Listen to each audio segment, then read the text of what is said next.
Hello hello student, नमस्ते। मैं अनिल साधवानी। आज अपन रिएजेंट जो अपना टॉपिक चल रहा था जीओसी चैप्टर 0 का, उसको कंटिन्यू करेंगे, जिसमें एक मोस्ट इम्पोर्टेंट रिएजेंट की स्टडी करेंगे। ये जो रिएजेंट है जिसको हम बीडीसी कहते हैं, बेंजीन डाइएजोनियम क्लोराइड कहते हैं।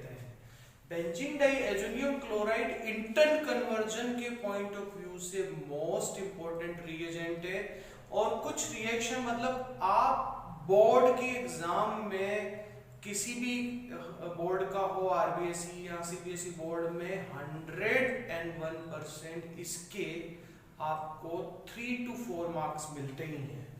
तो सबसे पहले इंपॉर्टेंट बेंजीन डाइएजोनियम क्लोराइड क्या होता है। सबसे पहले एजो किसे कहते हैं, हम कहते हैं एजो वर्ड।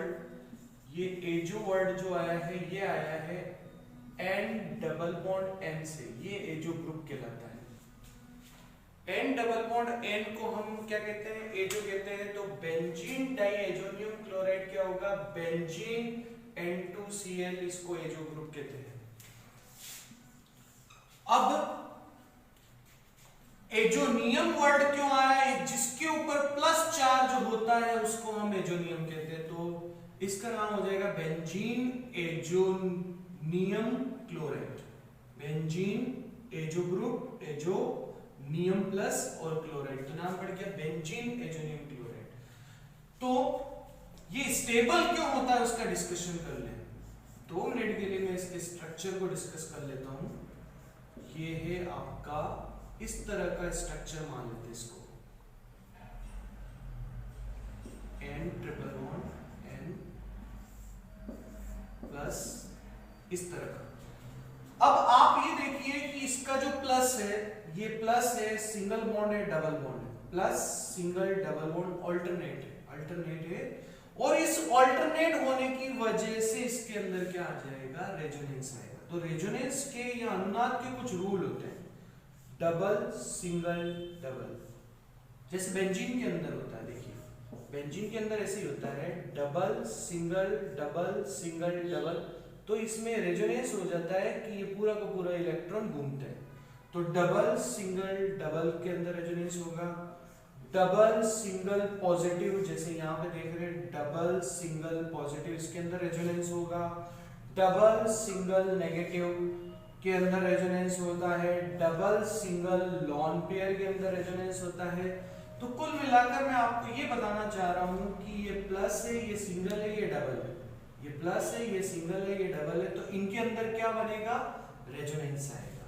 और इस रेजोनेंस, जिसको हिंदी में हम क्या कहते हैं, अनुनाद, रेजोनेंस अनुनाद। इस रेजोनेंस या अनुनाद के कारण ये जो आयन बनता है, azonium ion, benzene diazonium chloride में एजोनियम आयन जो बनता है वो स्टेबल हो जाता है। एल्काइल एजोनियम सॉल्ट स्टेबल नहीं होता है।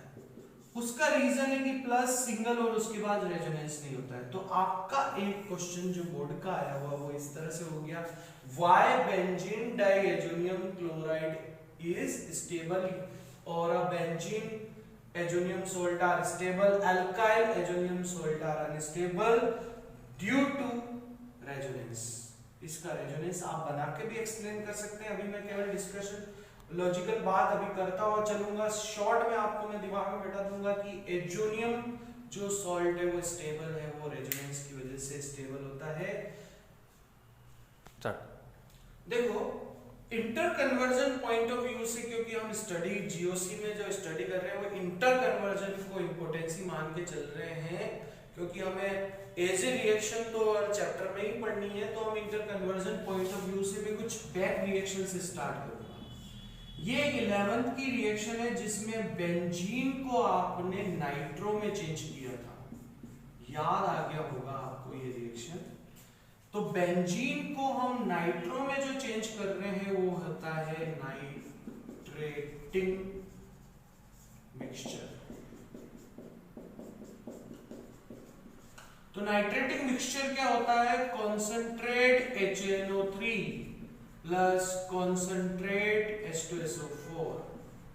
तो कॉन्सेंट्रेट HNO3 और कॉन्सेंट्रेट H2SO4 बेंजीन को किस में चेंज कर देंगे, नाइट्रो के अंदर चेंज कर देंगे। अब ये नाइट्रो में चेंज होने के बाद इसको चेंज मुझे करना है बेंजीन NH2। अब इसका नाम याद रखिए, बेंजीन NH2 का नाम होता है aniline.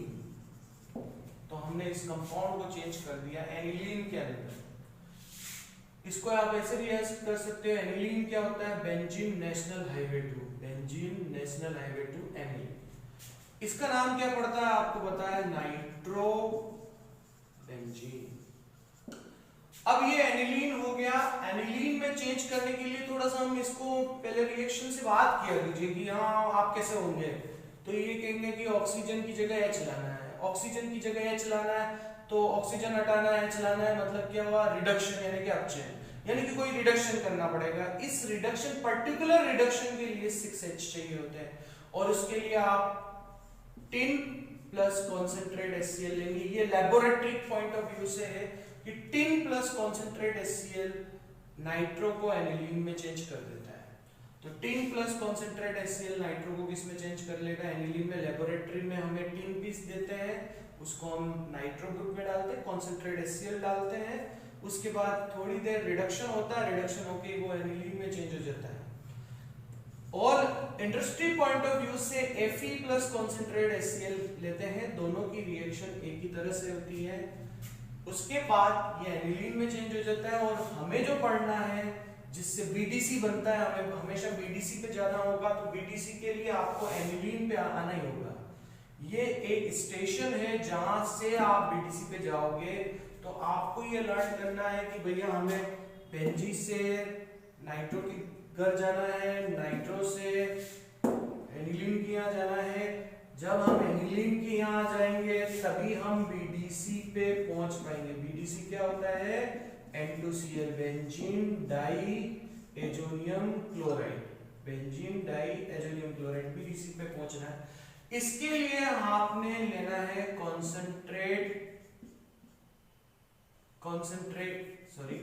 NaNO2 plus concentrate HCl या HNO2 लेना है। आपने इससे पहले HNO2 रिएजेंट लिया था, और उसमें हमने डिस्कशन किया था कि ये जो HNO2 जो रिएजेंट है वो एनिलीन को BDC में चेंज कर देता है।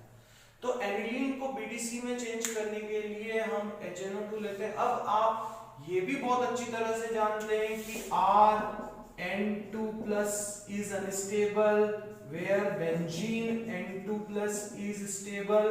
अब इसके एक्सेप्शन को हम एक्सप्लेन भी कर पा रहे हैं, कॉन्सेप्टुअल बात भी कर पा रहे हैं कि ये एक्सेप्शन क्यों हुआ था। तो हम ये कहेंगे कि इसमें तो रेजोनेंस है, इसमें अनुनाद है, इसमें रेजोनेंस नहीं है। तो BDC का ये जो कंपाउंड बना वो स्टेबल होगा, और ये जो कंपाउंड होगा वो क्या होगा, अनस्टेबल कंपाउंड होगा। और हम जब BDC पे पहुंच जाते हैं तो इससे बहुत सारे कंपाउंड आपके बनेंगे जो एरोमेटिक कंपाउंड होंगे। तो इसलिए इंटर कन्वर्जन का एक पाथ रहेगा, बेंजीन से नाइट्रो, नाइट्रो से एनिलीन, एनिलीन से BDC, BDC से आप कहीं पे भी जा सकते हैं।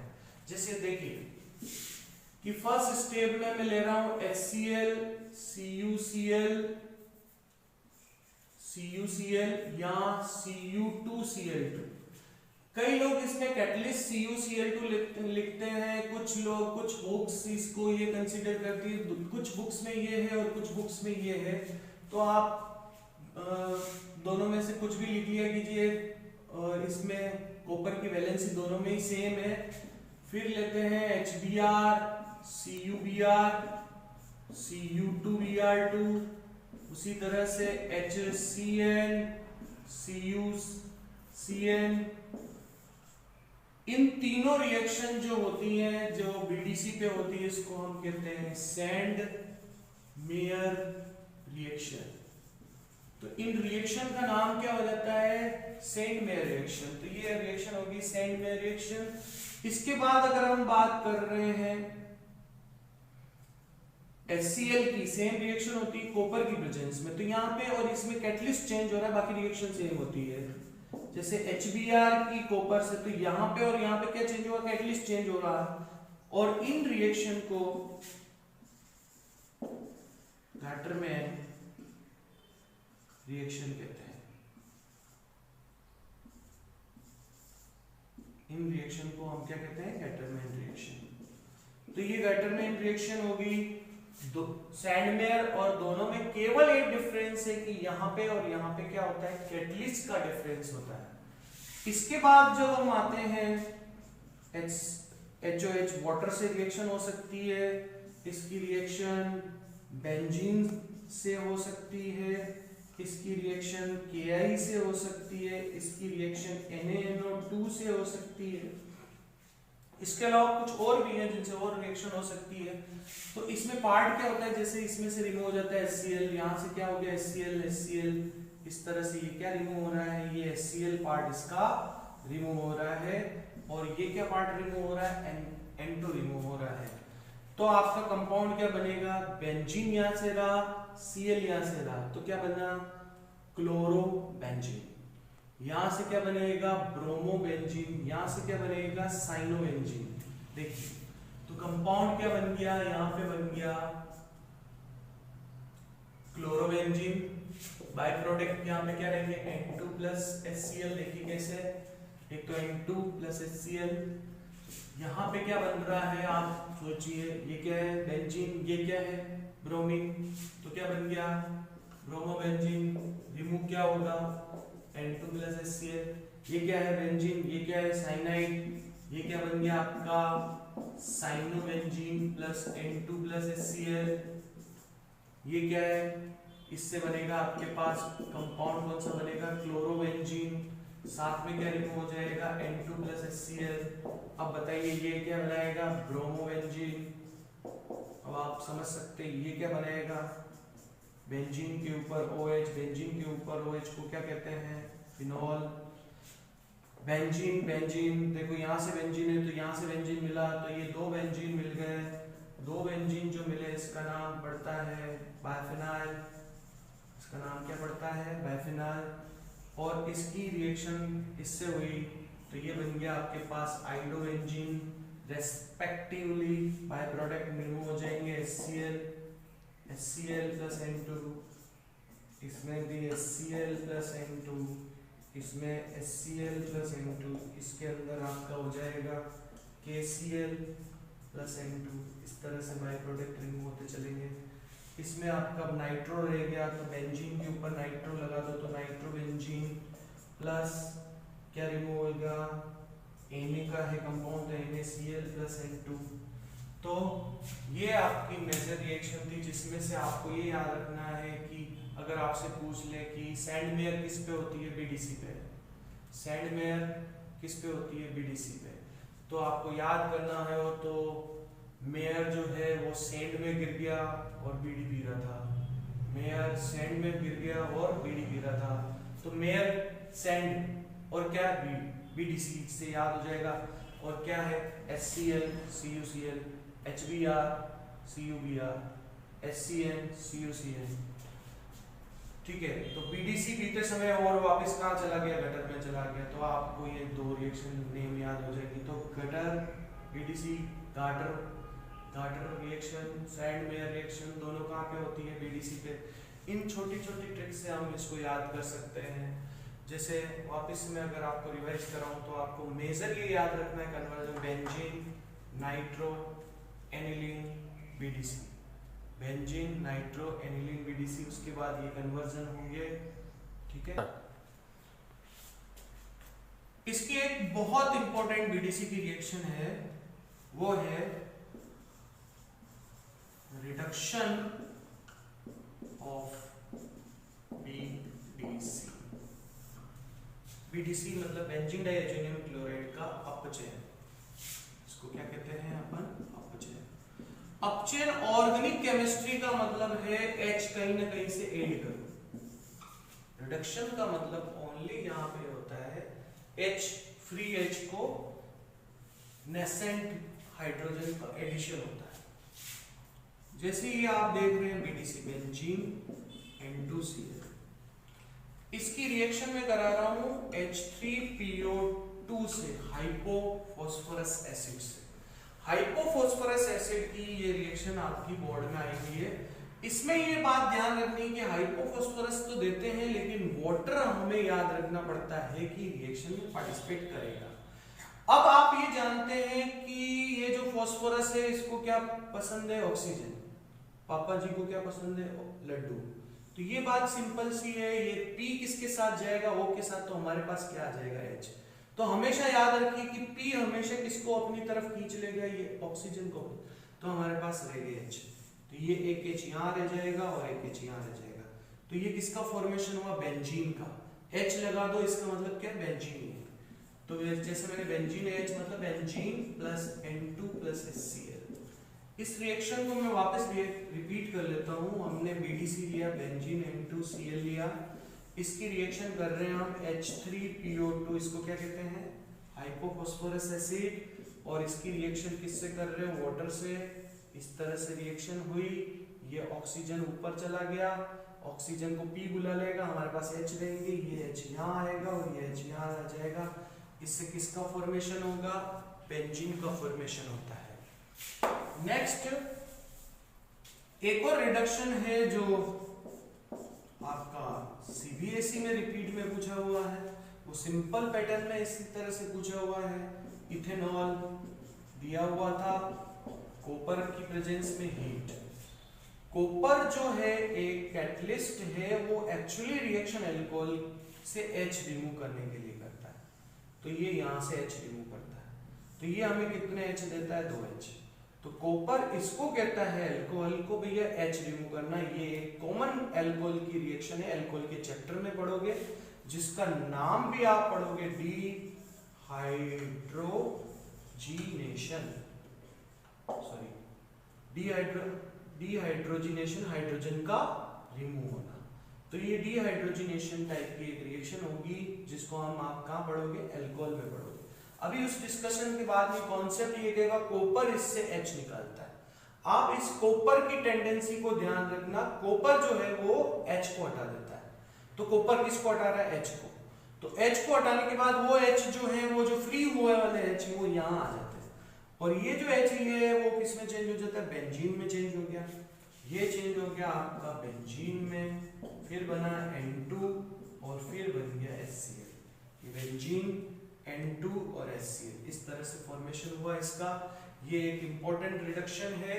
इसके बाद हम बात करते हैं कुछ इसकी और भी इंपॉर्टेंट रिएक्शन होती हैं, जिसमें से एक रिएक्शन इस तरह से आई हुई है बोर्ड में कि आपको BDC दिया हुआ था N2Cl, इसकी रिएक्शन करनी थी HBF4 से, ठीक है। फिर एक कंपाउंड बन रहा था जिसको हम हीट कर रहे हैं। इसी तरह से यहाँ पे आपको दिया हुआ था NaNO2 प्लस हीटिंग, इस तरह की कोई रिएक्शन आई थी। अब आप ये समझिए कि ये प्लस पॉइंट है, ठीक है, यानी एजोनियम सॉल्ट है, नियम मतलब पॉजिटिव, और ये वाला पार्ट नेगेटिव हो गया, ये पॉजिटिव हो गया। तो इसमें क्या होता है, केवल HCl रिमूव होता है। इस केस में N2 इसके साथ कुछ देर का एक स्टेबल कॉम्प्लेक्स कंपाउंड बना लेता है, जिसको हम कहते हैं N2BF4, जो स्टेबल, थोड़ा स्टेबिलिटी लगता है, जिसको एडजस्ट किया जा सकता है, इसलिए हम इसको रिएक्शन में लिखते नहीं हैं। अब इसको जब हीट करते हैं तो यहां से हट जाता है BF3। अब मेरे को बताइए कि BF4 में से BF3 गया तो सिंपल मैथमेटिक्स क्या बचा, F बचा, और यहाँ पे क्या रिमूव हो गया, N2। तो यहाँ से BF3 चला गया, तो यहाँ पे क्या बच रहा है, F। तो कंपाउंड क्या बनेगा, फ्लोरो। इस चीज को आप वापस से समझ लीजिए कि ये कैसे हुआ। इसमें से BF3 गया है तो F रहा, N2 गया तो हमारे पास फ्लोरोबेंजीन आ गया। तो इसका प्रोडक्ट क्या बनेगा, फ्लोरोबेंजीन। इधर आइए NaNO2, सॉरी, इसकी रिएक्शन यहां दी हुई थी NaNO2 प्लस हीटिंग।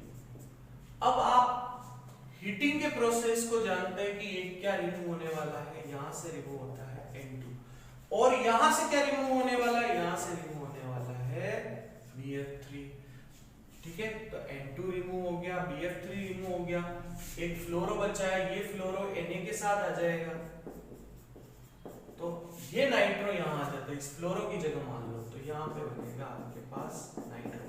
वापस कैलकुलेशन पार्ट देख लीजिए, एक तो N2 रिमूव हो गया, ये N2 रिमूव हो गया, एक BF3 यहाँ से चला गया BF3, तो क्या रह गया था F, ये F इसके साथ मान लो कि चला गया तो क्या हो गया NaF, तो हमारे पास अब केवल क्या रह गया NO2, और NO2 यहाँ पे नाइट्रो कंपाउंड बन जाएगा।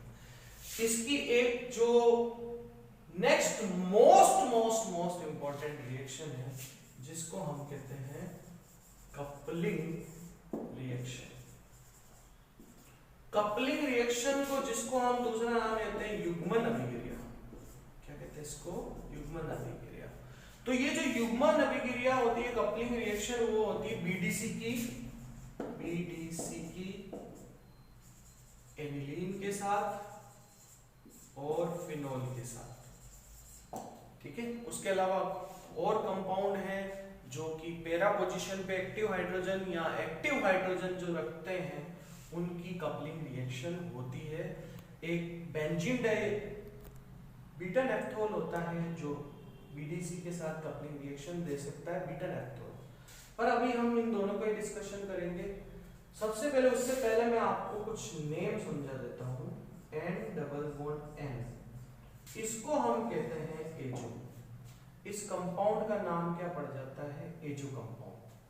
अब N-double-bond-N दोनों तरफ अपन ने बेंजीन लगा दी तो इसका नाम पड़ जाता है एजोबेंजीन। वापस देखिए, इस कंपाउंड का नाम क्या पड़ जाता है, एजोबेंजीन। ये कंपाउंड कौन सा हुआ, एजो। एजो के साथ बेंजीन लगा दिया तो नाम क्या पड़ा, एजो के साथ बेंजीन का नाम क्या पड़ेगा, एजोबेंजीन। डाई एजोबेंजीन नहीं कहते हैं इसको, केवल एजोबेंजीन कहते हैं। और एजोबेंजीन के बाद इसके यहाँ पर अगर हम OH लगा देते हैं या NH2 लगा देते हैं तो नाम चेंज हो जाता है थोड़ा सा। इस पोजीशन को पेरा समझो, इसको हम बोलते हैं हाइड्रोक्सी।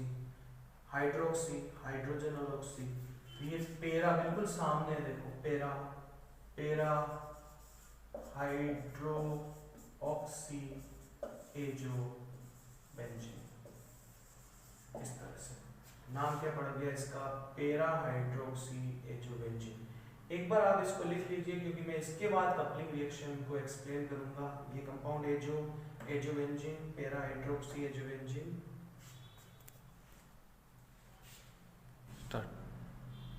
चलिए स्टूडेंट, अब हम इसको एक्सप्लेन, अब इसको हम समझ सकते हैं कि कपलिंग रिएक्शन क्या होती है। हमने थोड़ी देर पहले डिस्कस किया था बीडीसी की होती है, ये बीडीसी। मैं बीडीसी को कुछ ऐसे तरह लिख देता हूँ, फिर मैं इसके सामने फिनोल रखता हूँ। चलिए ये फिनोल रखते हैं, ये फिनोल के पेरा पोजीशन से H निकालिए, और फिनोल को मैं और आपको अच्छी तरह से एक्सप्लेन करके बताता हूँ कि इसके ये कंपाउंड स्टेबल, N2 रिमूव नहीं होता, स्टेबल हो जाता है। ये देखिए मैंने ये HCl रिमूव किया। HCl रिमूव होने के बाद जो कंपाउंड बना वो इधर वाला पार्ट ये छोड़ दीजिए और इधर वाला पार्ट लिख दीजिए। तो ये कंपाउंड आपको समझ में आ रहा होगा, इन दोनों को लिखिए। तो ये बन जाएगा बेंजीन, N-double-bond-N बेंजीन, और ये OH, और रिमूव क्या हो जाएगा HCl। अब आप इसके बारे में आप समझना चाहते हैं कि ये एजो जो कंपाउंड होते हैं वो स्टेबल भी होते हैं और ये डाइस बनाते हैं, ये रंगने के काम आते हैं। तो ये देखिए डबल सिंगल रेजोनेंस है, डबल सिंगल डबल। तो ये स्टेबिलिटी N2 जनरली रिमूव होने की कोशिश कर रहा होता है। इससे पहले हमने कई रिएक्शन में N2 को रिमूव किया है, लेकिन इस पर्टिकुलर रिएक्शन में N2 को रिमूव ना करने का रीजन है कि वो कपलिंग कर देता है, वो बेंजीन के साथ कपल हो जाता है। तो इस तरह से ये कंपाउंड क्या हो जाते हैं, स्टेबल हो जाते हैं। उसके बाद है आपका एक और रिएक्शन में एक्सप्लेन कर रहा हूं, जैसे मैंने बीडीसी, इसका नाम हम पढ़ चुके हैं वैसे, इसका नाम है पेरा हाइड्रोक्सी एजोबेंजीन। ये जैसे मैंने बीडीसी लिया, बेंजीन N-double-bond-NCl, इसी की रिएक्शन आती है एनिलीन के साथ।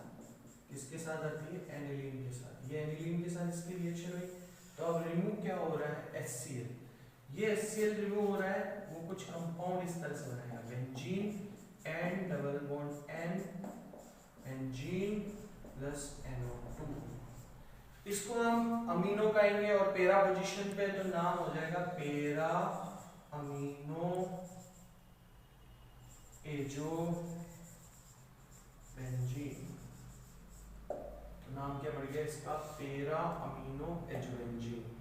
ये है आपकी कपलिंग रिएक्शन। अब हम जो अपन ये पढ़ा है इसका इन रिएक्शन पे और कपलिंग रिएक्शन की कुछ सिग्निफिकेंस जो बोर्ड में आए हुए क्वेश्चंस हैं उनको डिस्कस कर रहे हैं। अब हम कुछ बोर्ड में आए हुए क्वेश्चन देख रहे हैं। ये जो दो क्वेश्चन हैं दोनों बोर्ड में आए हैं, वो सीधी एक क्वेश्चन उधर मैंने लिख रखा है, दूसरा जो है वो सीबीएसई बोर्ड पे आया है, लेकिन आप करने का पैटर्न समझ में आएगा। सबसे पहले C6H5 में आप बिगनर्स होते हैं तो थोड़ा सा समझ में नहीं आता है जो, तो ये होता है आपका बेंजीन, बेंजीन NH2। तो इसकी HNO2 से रिएक्शन कर रहा है। HNO2 का एक्सेप्शन है aniline, aniline benzene national highway 2। तो नेक्स्ट क्या, BDC। तो BDC रिएक्शन किस पे होती है, एनिलीन नेशनल हाईवे 2 पे चाहिए। तो यहाँ पे BDC बनेगा। BDC आपको कंपाउंड आता है benzene and double bond NCl, ये A कंपाउंड बन गया। अब B कंपाउंड बनाना था तो आपको BDC की, ये एनिलीन है, BDC की एनिलीन के साथ रिएक्शन है, जो इंपॉर्टेंट रिएक्शन थी वो कपलिंग। तो कपलिंग कौन करता है, BDC के साथ एनिलीन करेगा। एनिलीन की ये कपलिंग हो रही है, पेरा से हमें क्या निकालना पड़ेगा, H, और ये रिमूव हो जाएगी HCl। और इस तरह से ये जो कंपाउंड बनते हैं आपको पता है कौन से कंपाउंड कहलाते हैं, एजो कंपाउंड के नाम से जानते हैं इसको। कौन से कंपाउंड कहलाते हैं, एजो कंपाउंड। अब नेक्स्ट रिएक्शन सेम, एक ये क्वेश्चन आया था मेन एग्जाम में और ये इंप्रूवमेंट एग्जाम में आया हुआ था। NH2 HNO2 की रिएक्शन की। तो ये जो रिएक्शन हो रही है इसमें ये आपका चेंज होगा benzene and double bond NCl में। अब रिएक्शन हो रही है फिनॉल के साथ। फिनॉल के साथ भी आपको पता है कपलिंग रिएक्शन। तो BDC फिनॉल, BDC एनिलीन, क्या रिएक्शन होगी, ये होगी आपकी कपलिंग रिएक्शन। कपलिंग रिएक्शन में आपको ये पता है कि ये हटा दो, यहां से N2 और इसको जोड़ दो, ये जो कंपाउंड बनेंगे, ठीक है। जिससे एक में और आपको बता दूं, इसका एक नाम और भी है जिसको हम एनिलीन येलो के नाम से जानते हैं। एनिलीन येलो का मतलब होता है ये एक डाई है जिसका नाम पड़ा हुआ है एनिलीन येलो, ठीक है। तो मैं इसका एक और इंटरकन्वर्जन और बता रहा हूं। एक और क्वेश्चन हम डिस्कस कर देते हैं जिसमें ये कंपाउंड बन रहा है, ये इंटरकन्वर्जन में आया है और इंटरकन्वर्जन में मल्टीपल रिएक्शंस होती हैं। तो इसको थिंकिंग कैसे करना है, एक तो NH2 हटाना है, NH2 हटाने के लिए इसका रिडक्शन करना पड़ता है। ये हमें ध्यान होना चाहिए कि रिडक्शन से ये NH2 कट जाएगी इसकी गर्दन। गर्दन काटने के लिए आपको चाहिए इसका H3PO2 वाटर के साथ, ये तो हमें पता पड़ गया। और एक ब्रोमीन लगाने हैं। NH2 एक इलेक्ट्रॉन डोनर होता है, देखिए लोन पेयर है तो लोन पेयर देता है, और इसकी एक प्रॉपर्टी होती है कि वो ऑर्थो और पैरा पर ब्रोमीन का एडिशन कर पाता है। ये रिएक्शन जरूर मैंने अभी तक डिस्कस नहीं की थी, ये बुक चैप्टर से रिलेटेड है, लेकिन आप समझ सकते हैं कि ब्रोमीन वाटर के साथ ये 3 ब्रोमीन दे रहा है, यूं समझिए 2 मिनट के लिए, ब्रोमीन ब्रोमीन ब्रोमीन। इस ब्रोमीन को बुलाइए, इस एनिलीन को बुलाइए और ब्रोमीन की इस तरह से इसको माला पहन लीजिए। ये भाई पंचायत समिति का इलेक्शन जीत चुके हैं, ब्रोमीन ब्रोमीन ब्रोमीन। तो ये 3 ब्रोमीन होगी, ये थोड़ी सी न्यू रिएक्शन है। इसके बाद जो है हमें इसकी गर्दन काटनी है। गर्दन काटने के लिए एनिलीन को, पहले एनिलीन को आपको BDC में चेंज करना पड़ेगा, डायरेक्ट गर्दन नहीं कटेगी। BDC में चेंज करने के लिए आपको पता है HNO2 यूज करेंगे, या NaNO2 प्लस कॉन्सेंट्रेट HCl भी लिखा हुआ आ सकता है। 0 to 5 डिग्री सेंटीग्रेड पे ये रिएक्शन होती है, ये मैंने पहले मेंशन नहीं किया है, ये आप हमेशा देखिएगा 0 to 5 डिग्री सेंटीग्रेड कन्वर्जन में आप लिखेंगे तो ये बेटर रहता है, क्योंकि टेम्परेचर लो पर ये रिएक्शन अच्छी होती है। ठीक है, इसलिए कई बार जब रिएक्शन नहीं होती है तो हम क्या करते हैं, लेबोरेटरी में जब इसको सिंथेसाइज करना होता है तो आइस का हम यूज करते हैं, तो वो बीडीसी में चेंज हो जाता है। तो ये इसमें हम बीडीसी में चेंज कर रहे हैं। अभी ब्रोमीन इंटैक्ट है, इस ब्रोमीन को कुछ नहीं हो रहा है, और NH2 चेंज हो गया है N2Cl में। NH2 किसमें चेंज हो गया, N2Cl में। अब आप इसमें से आप हटाना चाह रहे हैं तो H3PO2 plus HOH। इस तरह का इंटर कन्वर्जन जब आप चैप्टर में करेंगे तो इंटर कन्वर्जन एटलीस्ट एक चैप्टर के कम से कम हमें 20 से 25, और मैं कहता हूँ आप 50 तक कीजिए। बुक में, एनसीईआरटी की बुक में अच्छे इंटर कन्वर्जन दे रखे, सारे इंटर कन्वर्जन करने के बाद हर बच्चे को एक एक रिएक्शन याद हो जाती है, और सिंपल बहुत केमिस्ट्री में तो नंबर भर भर के नंबर आते हैं। और अब आपको बताए ये हट जाएगा, ये H यहाँ आ जाए, H ये N2 हट जाएगा, H यहाँ आ जाएगा, H यहाँ आ जाएगा। अब ये कंपाउंड आपका ये N2 हट चुका है, यहाँ ब्रोमीन आ गया है, ये ब्रोमीन आ गया है, ये ब्रोमीन आ गया है। इस तरह से हमने इसको इसमें चेंज कर लिया है। आज बच्चे इसमें यहीं तक रख रहे हैं। आप कोशिश कीजिए कि इंटर कन्वर्जन, जैसे ये इंटर कन्वर्जन आपको इस तरह के जो इंटर कन्वर्जन मिलेंगे वो अमीन्स वाले चैप्टर में मिलेंगे। अगर राजस्थान बोर्ड की बात करें तो नाइट्रोजन कंटेनिंग फंक्शनल ग्रुप में मिलेंगे, उनमें से आप इंटर कन्वर्जन लीजिए। कोशिश कीजिए इस तरह के इंटर कन्वर्जन करने की। अगर इस तरह के इंटर कन्वर्जन में कोई प्रॉब्लम आती है तो मेरे चैनल पे भी लिख सकते हैं। मेरा व्हाट्सएप नंबर आपको मैं दे देता हूँ 9251828685। इस पर भी हम आपस में डिस्कस कर सकते हैं। ठीक है, थैंक यू वेरी मच।